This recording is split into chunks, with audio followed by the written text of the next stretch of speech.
Welcome to Windsor for this celebration of the Sovereign's official birthday.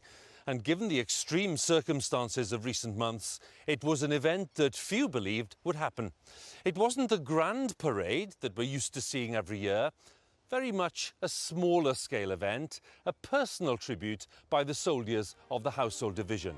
But it was just as enjoyable. So stay with us for the Queen's birthday tribute.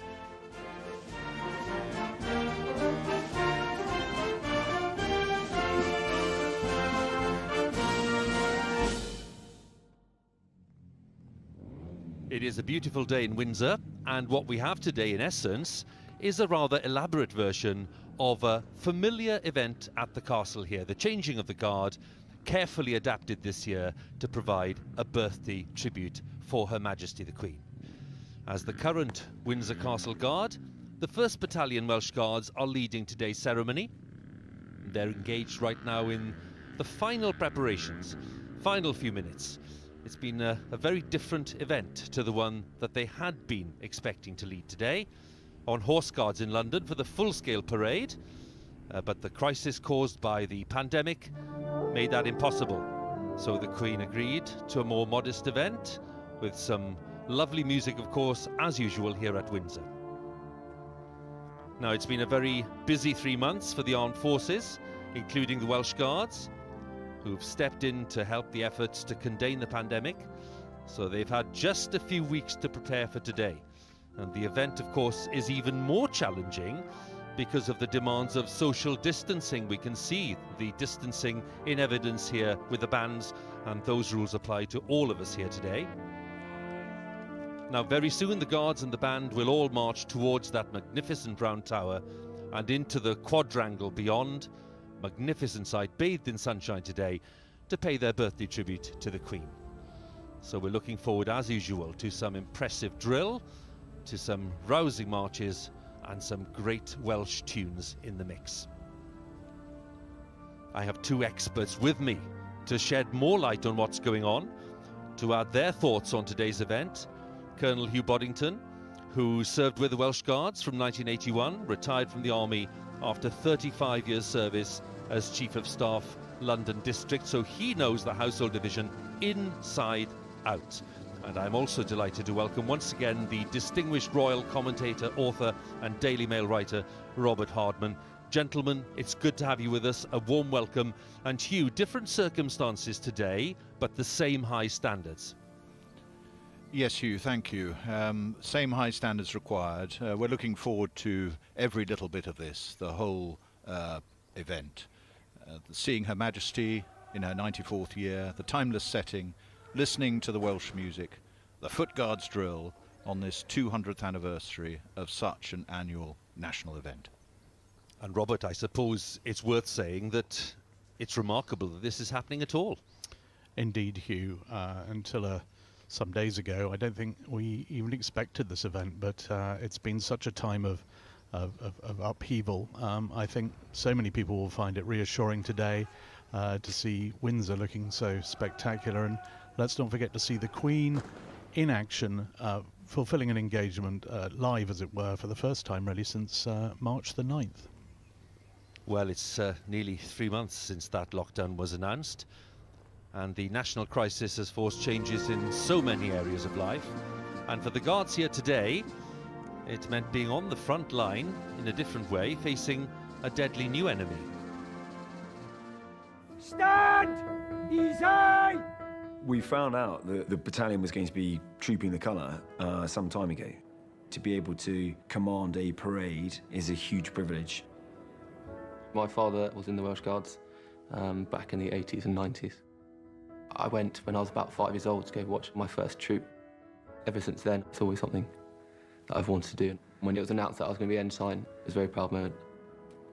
2 weeks after finding out that I was the ensign, I also found out that the trooping wasn't going to happen. The Prime Minister has announced drastic new measures to tackle the coronavirus outbreak. The terrible toll of COVID-19 has been starkly highlighted in the passing of a grim milestone. The number of deaths has gone over 40,000.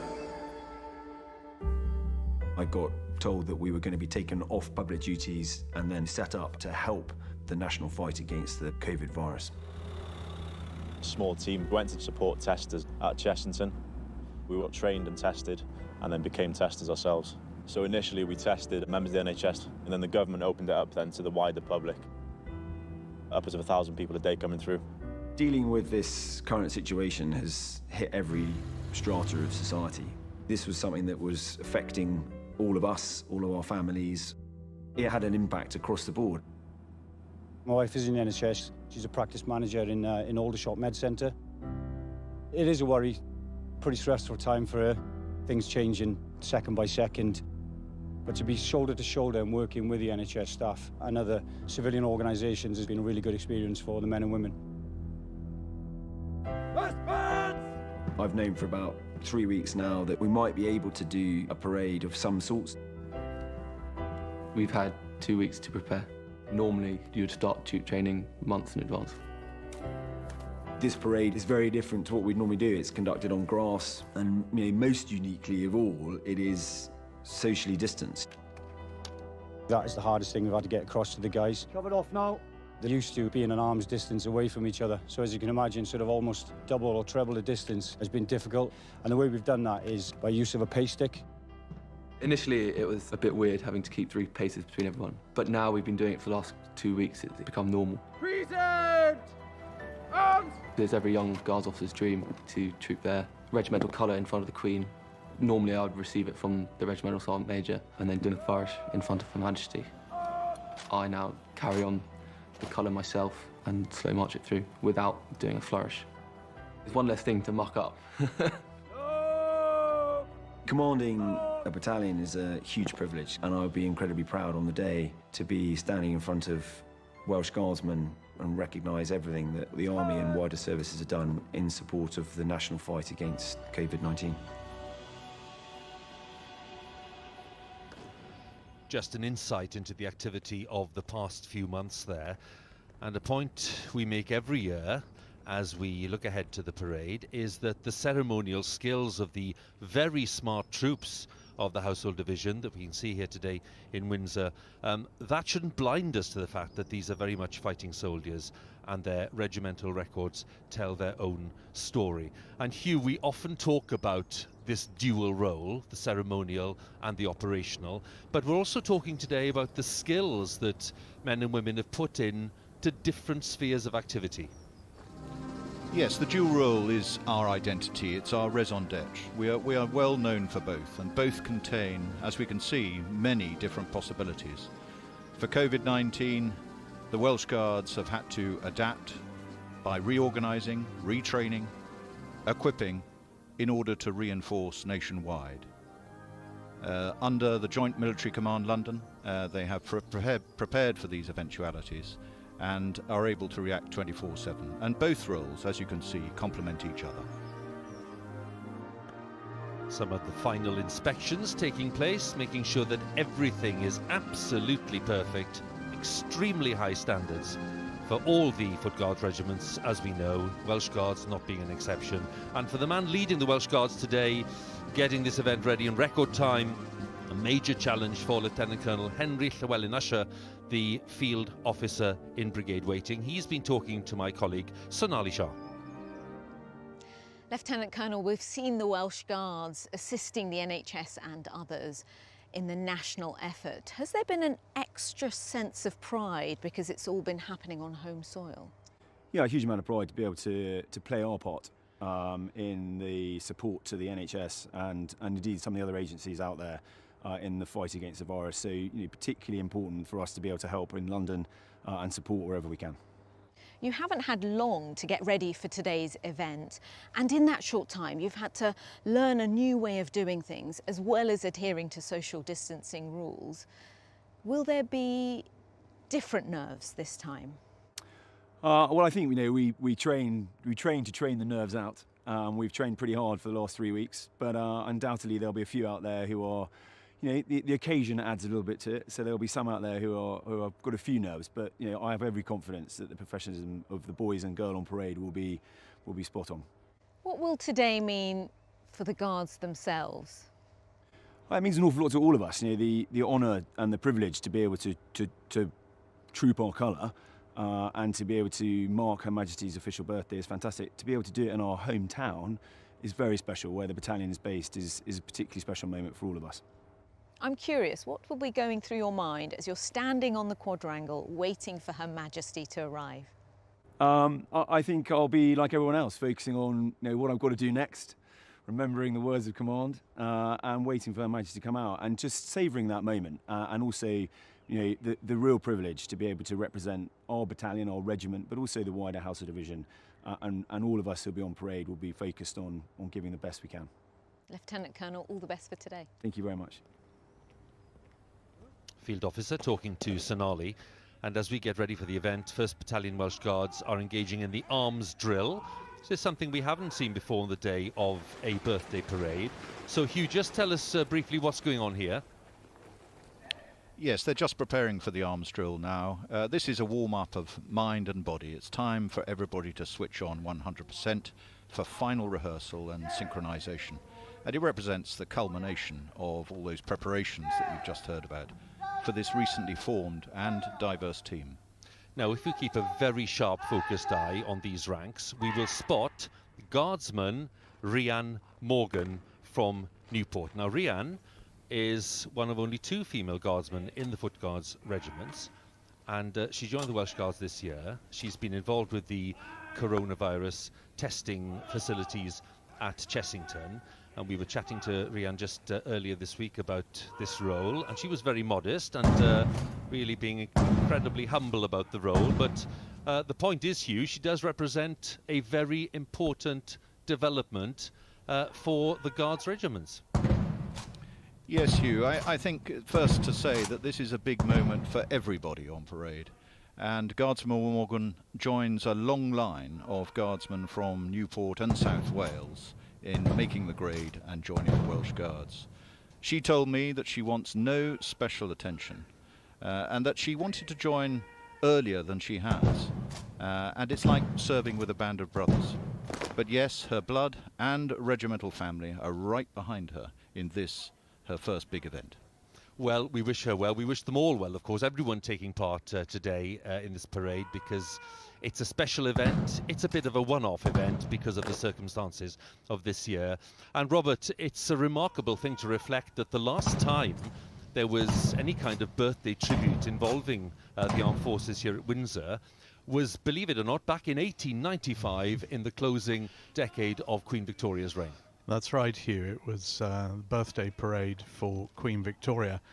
Worth noting that back then it was to mark her 76th birthday, and she watched the parade in a carriage. Today, I think we can confidently expect to see Her Majesty at the age of 94 arriving on foot. Indeed, and we shall see that in a short while. We've been focusing initially on the Welsh Guards because it's their central role today. But let's not forget, all 7 regiments of the Household Division have offered their support in the fight against the coronavirus pandemic, overseen by Major General Chris Geeker and his team. We're getting a broadly decreasing rate. Deaths are coming down both day on day but also week on week. I'm just watching the continued support for the London Ambulance Service, and I'm noticing a decreasing wait time, to which we've undoubtedly contributed. The Household Division have been hugely engaged with COVID-19. Just here in London, we've had the Welsh Guards and the Grenadier Guards furiously busy, like us, doing mobile testing teams to support this nation in their time of crisis. We're at Dulwich College to conduct a mobile testing unit, supporting the NHS by freeing NHS members up to conduct their essential duties in hospitals, doctors' surgeries. For this test to be valid, you need to have sanitised hands. For me, this is very important. I'm very proud to be able to help out our country in any way. It's definitely the right place to be as far as work's concerned. Down on the Isle of Wight, Scots Guards have been working hard in support of the NHS and Public Health England. Due to the high proportion of vulnerable people on the Isle of Wight, it was especially important that we did our task as quickly as possible. Our mission was to double the bed capacity at St Mary's Hospital from 200 to 400 beds. We managed to do it with only 30 men in 8 days. To be involved on the front line with the NHS and the fight against COVID-19 was very rewarding for the whole platoon. This evening we were clapping for the NHS. my wife, Sarah. She's a neonatal intensive care nurse, and I think it's really good for us in the Army to show our appreciation for all of the NHS. They are putting their lives on the line for the whole country. Yeah, so just lower your window for me, I'll pass the test through to you. When we look back and ask ourselves what did we do during the coronavirus crisis, I can be hugely proud of what my soldiers have done. This time not on state ceremonial public duties or on active operations, but here doing mobile testing. When the nation asked us to help, we were there.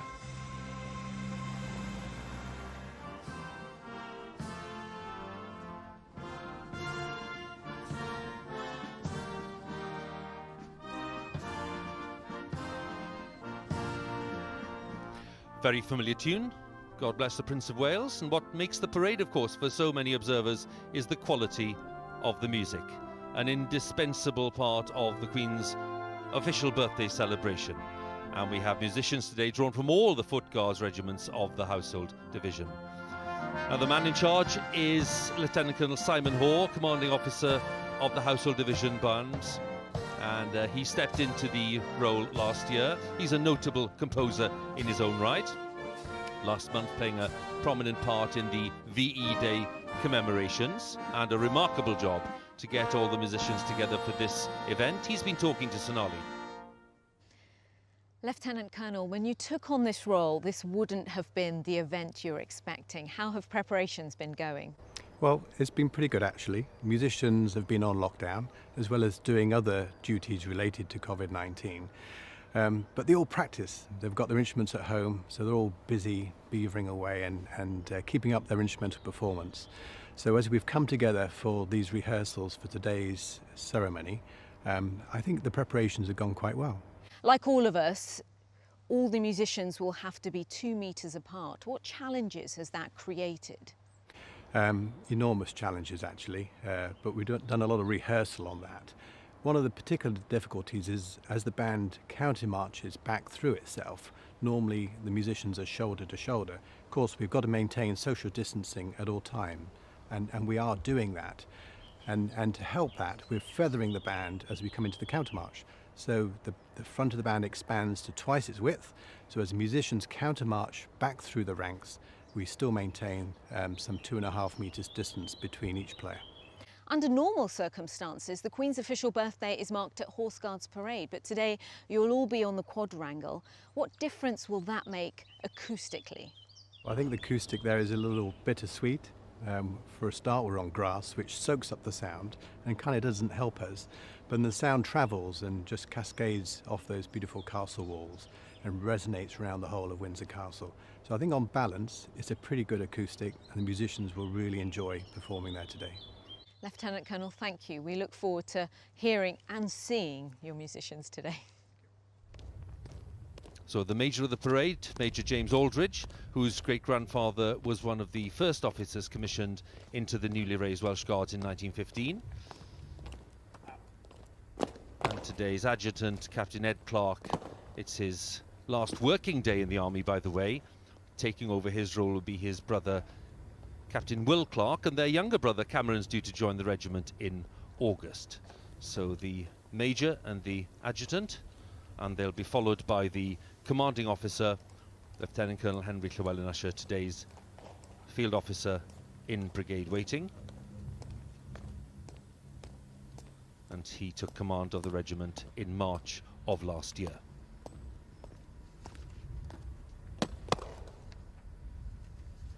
God, Son,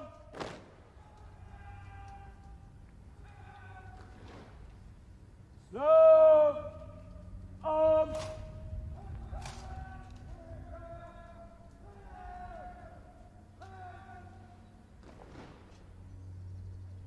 March on the colour. Sir, let's go on to the colour. Quick, march. God, treason, arms.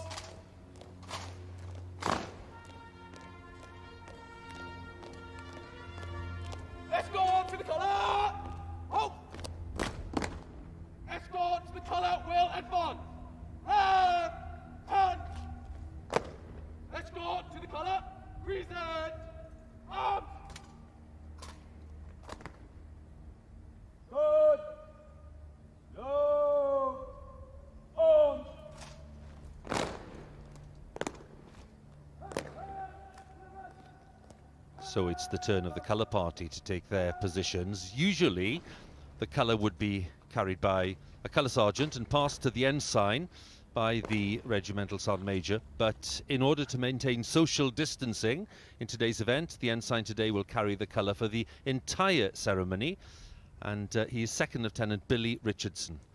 A word about Billy, because Hugh knows his father rather well, don't you, Hugh?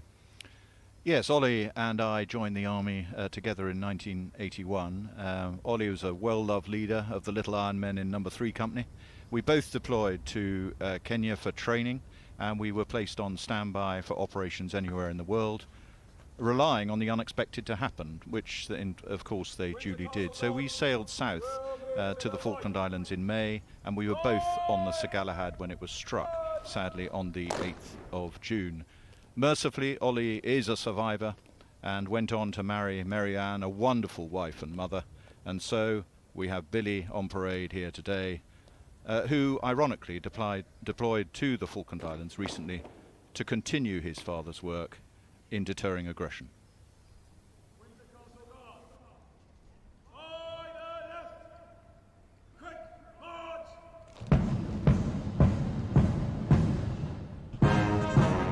So the field officer gives the command. They step off on their way to the quadrangle for this year's birthday tribute.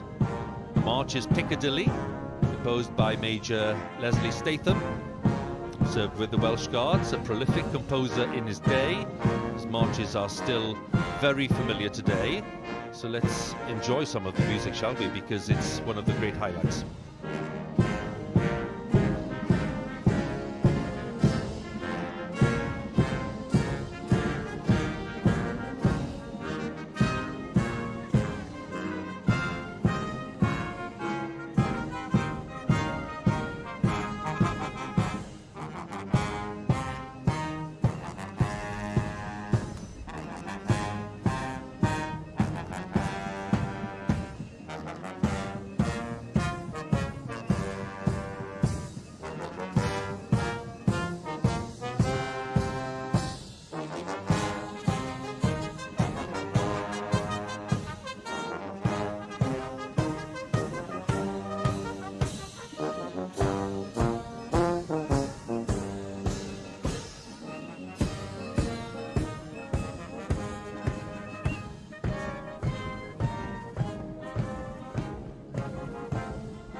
So we are enjoying some great music, and the band's being led towards the quadrangle and the round tower by the senior drum major and the Welsh Guards drum major.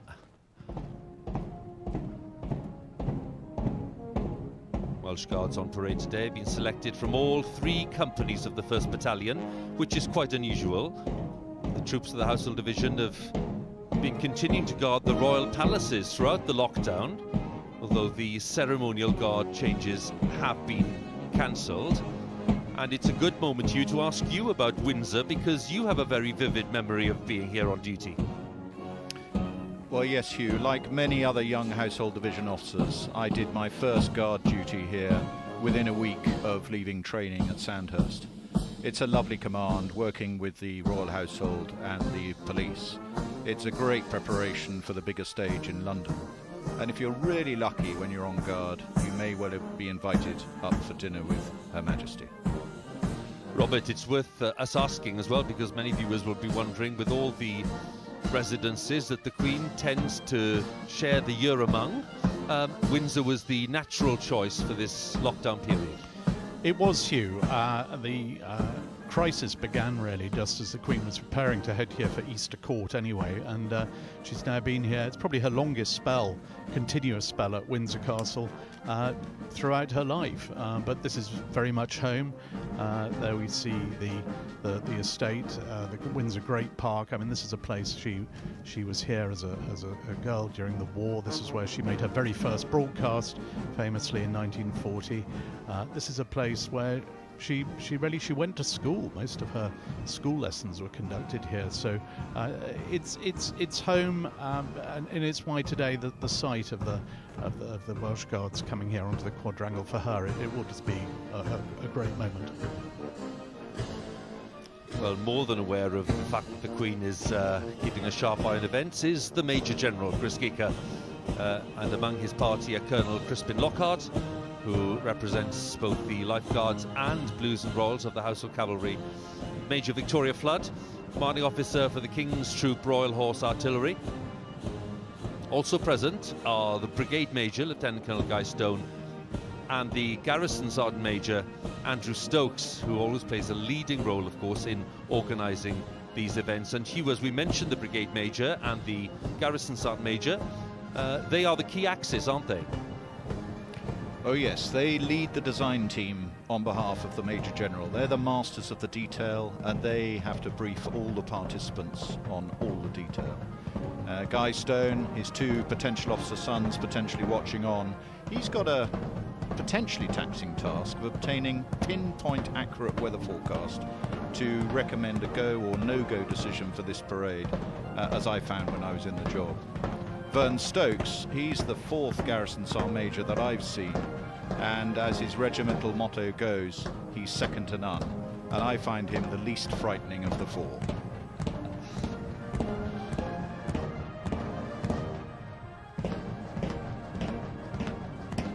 So they enter the quadrangle,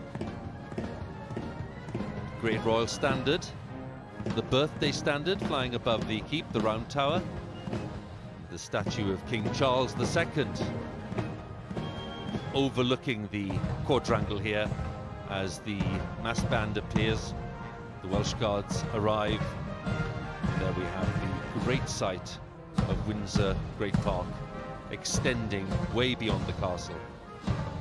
We remember, of course, the very happy day of the wedding of the Duke and Duchess of Sussex 2 years ago, when they were taken around the park in that carriage procession. Music changing to the Auxiliary Territorial Service March, a significant choice today, because the ATS was the regiment in which Her Majesty served in the war.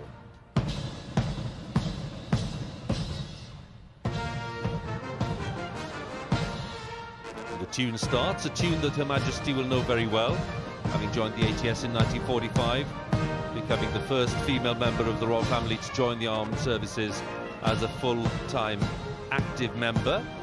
So I think it's fair to say, before Her Majesty steps out from the Sovereign's entrance, they'll be listening very carefully to the quality of the music and keeping an eye on the precision of the drill and movement of the guards here, because their experience at these events and parades cannot be beaten, frankly.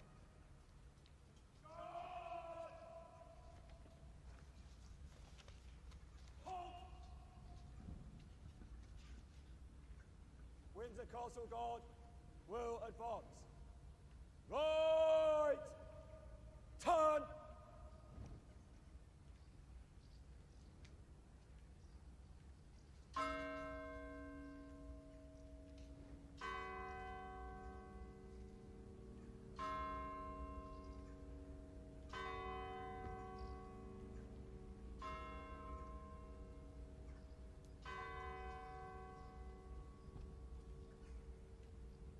Good. Dressing. Right. Dress.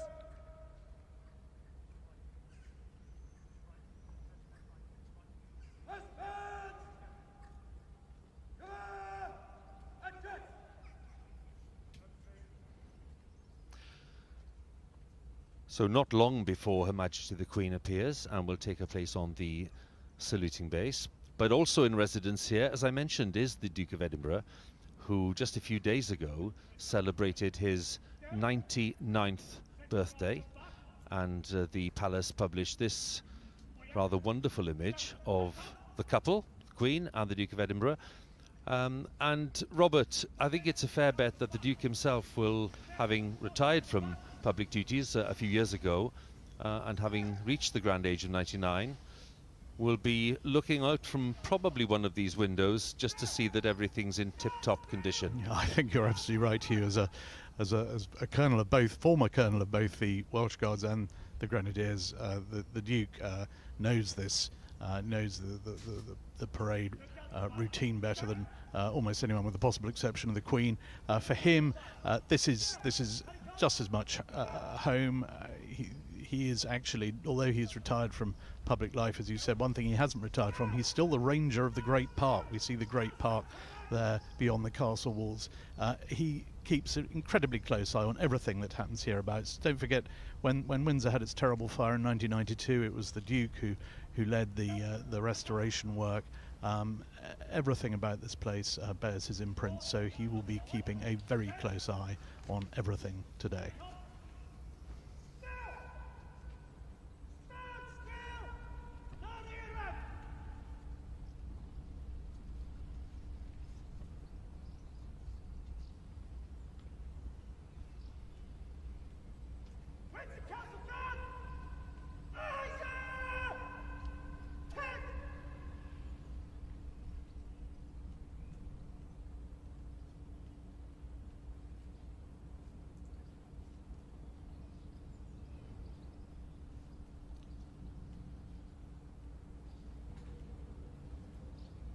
Good. Shoulder. Arms. Standard. Ease. Stand.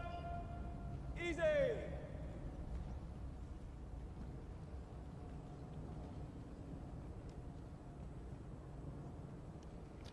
So here we have the colour party, which will soon detach to wait on the north side of the quadrangle.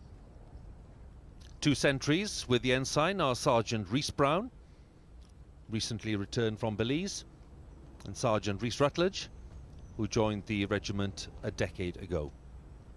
And he's been widely praised for designing and managing the Defeat, Don't Repeat scheme that is aimed at helping vulnerable young people and former prisoners to change from their previous lives to realise their potential in society. The colour itself, the colour being trooped today in the heart of this ceremony, was presented to the regiment in 2015 by the Queen here at Windsor. That was the scene on the day in question, celebrating the centenary of the raising of the Welsh Guards by King George V during the First World War in 1915. The colour is richly embroidered with the Welsh dragon and features the regiment's motto, Cymru am byth, meaning Wales forever, as well as 21 of the regiment's 47 battle honours. One of those is the Falklands, and tomorrow marks the 38th anniversary of the end of that conflict in June of 1982. And Hugh, we've already mentioned the conflict itself and your personal connection with some of those involved and your presence there. And that date of 1982 has enormous resonance, especially for the Welsh Guards. Yes, indeed, Hugh.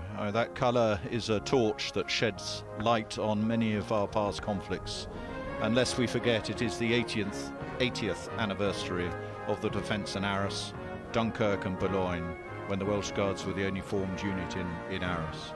For the Falkland Islands, the battalion played its part in the nation's victory, with 38 sadly lost and many more wounded and suffering. But boys and your families, we hold you in our hearts, and the regiment is here for you.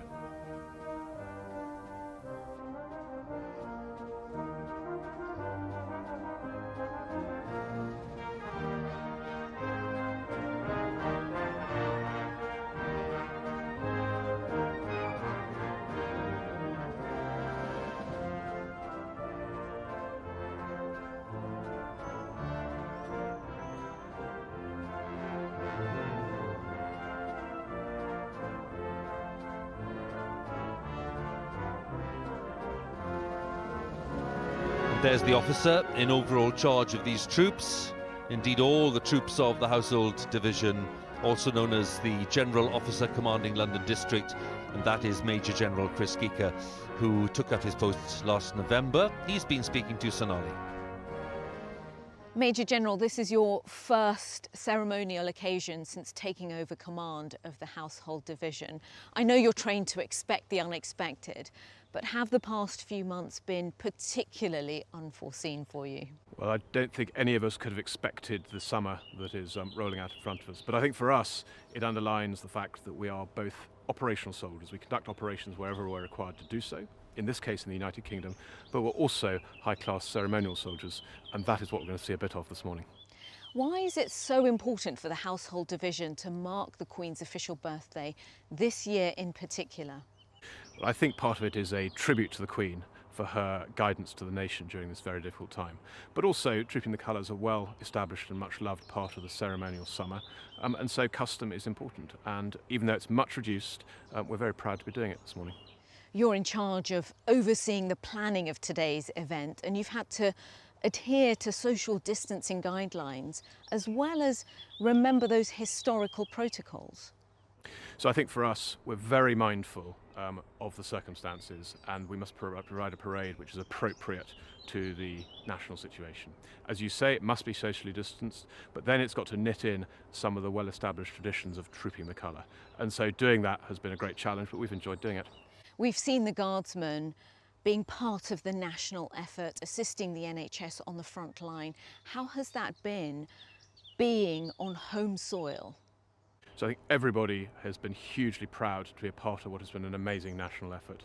I think for everybody involved, the opportunity to help, the opportunity to support the NHS and the healthcare sector, and to be part of this great national effort at a time like this is something we've enjoyed doing and we've been really proud to be a part of. Major General, thank you so much. Major General Chris Geeker talking to Sonali just a short while ago, because he's now on parade, ready for this birthday tribute to Her Majesty the Queen, and just to underline his responsibilities for all of the troops on parade today, indeed all of the troops in the Household Division.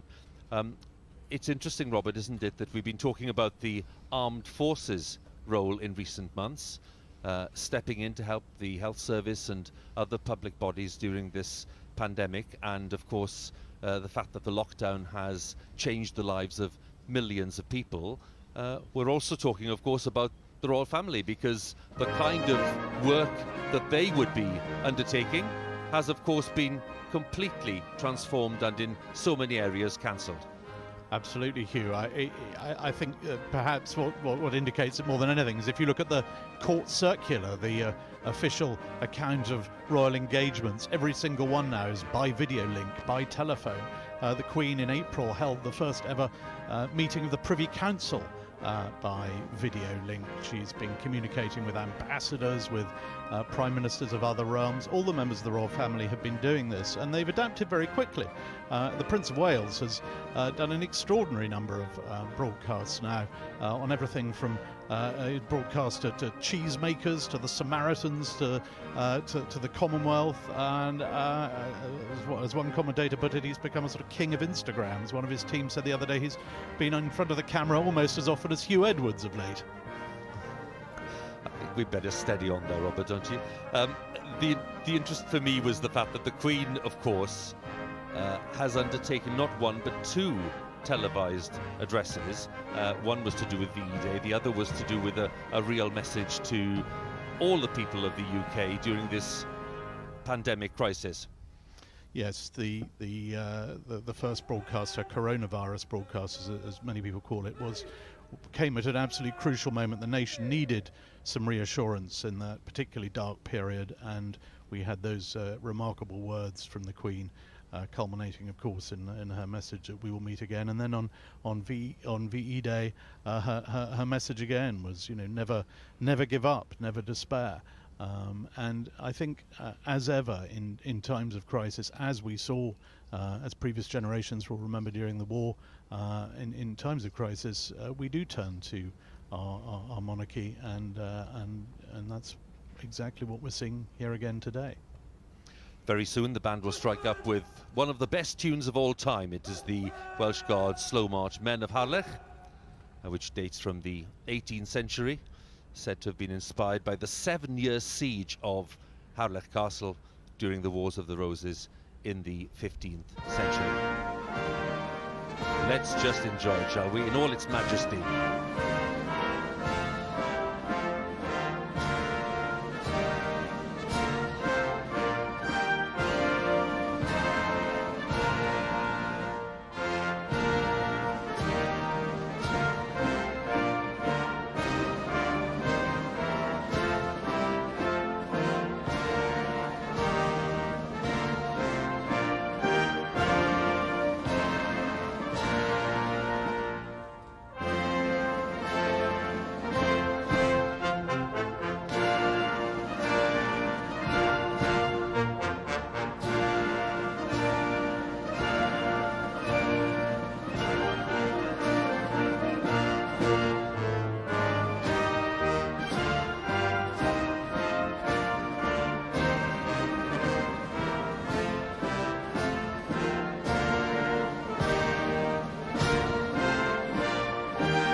God! God! Sean! Slow! Arms!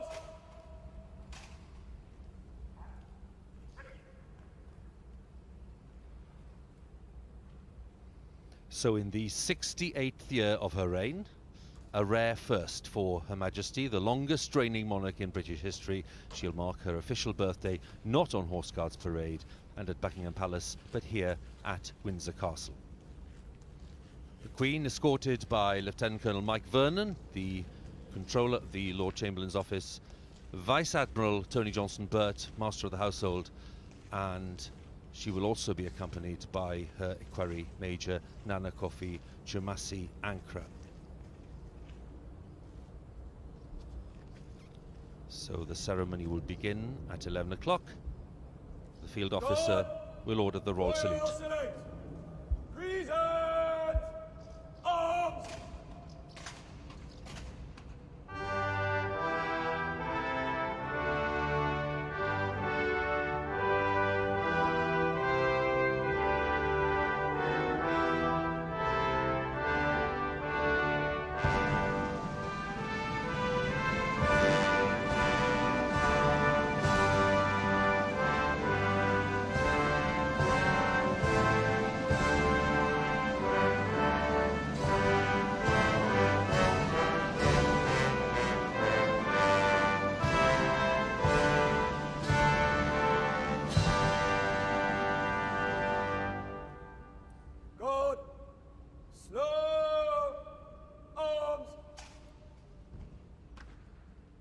Windsor Castle Guard will move to the right in threes.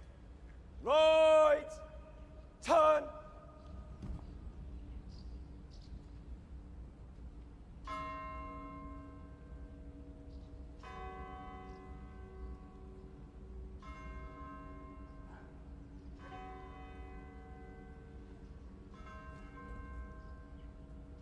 Good. By the left. Quick, arch.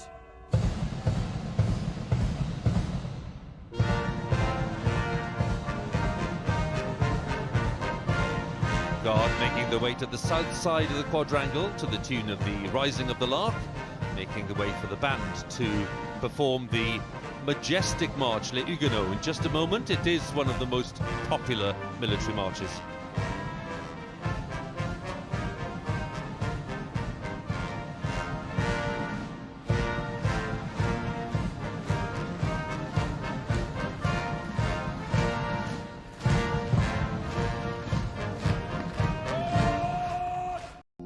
And into the quadrangle beyond, magnificent sight, bathed in sunshine today, to pay their birthday tribute to the Queen. So we're looking forward, as usual, to some impressive drill, to some rousing marches, and some great Welsh tunes in the mix. I have two experts with me to shed more light on what's going on, to add their thoughts on today's event, Colonel Hugh Boddington, who served with the Welsh Guards from 1981, retired from the Army after 35 years service as Chief of Staff, London District, so he knows the Household Division inside out.